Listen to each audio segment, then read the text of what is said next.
Welcome to I Hate Shoulders, a simplified guide to shoulder assessment and treatment for students, new grads, and otherwise inexperienced or unconfident physiotherapists.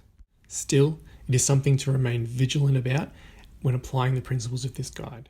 The key really is that many pathologies can broadly fit into one of these three categories, and from there, treatment and management can also remain fairly consistent according to category grouping. This guide is designed to walk through a basic categorization and assessment of the most common shoulder presentations.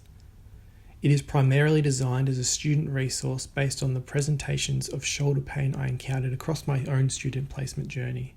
As a qualification, this guide is supposed to function as it reads on the packet.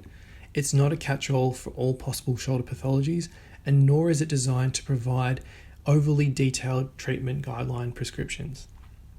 Rather, it is designed as a guide to help demystify some of the confusion students and therapists feel regarding the shoulder, and to ultimately function as a resource that provides a base from which to guide their clinical reasoning.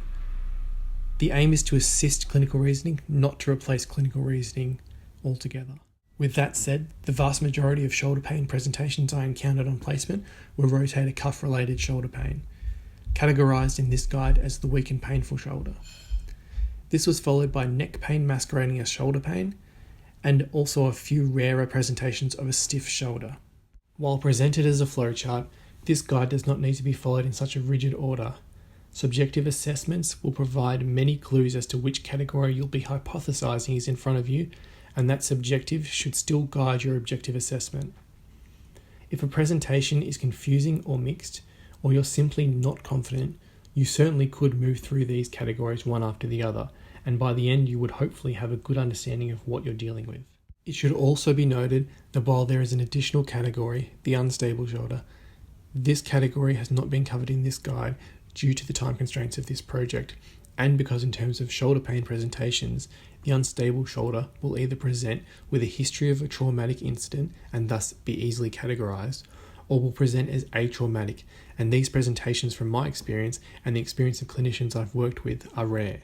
Finally, I've named this guide I Hate Shoulders because that was the common comment I received when I said I was working on a shoulder project.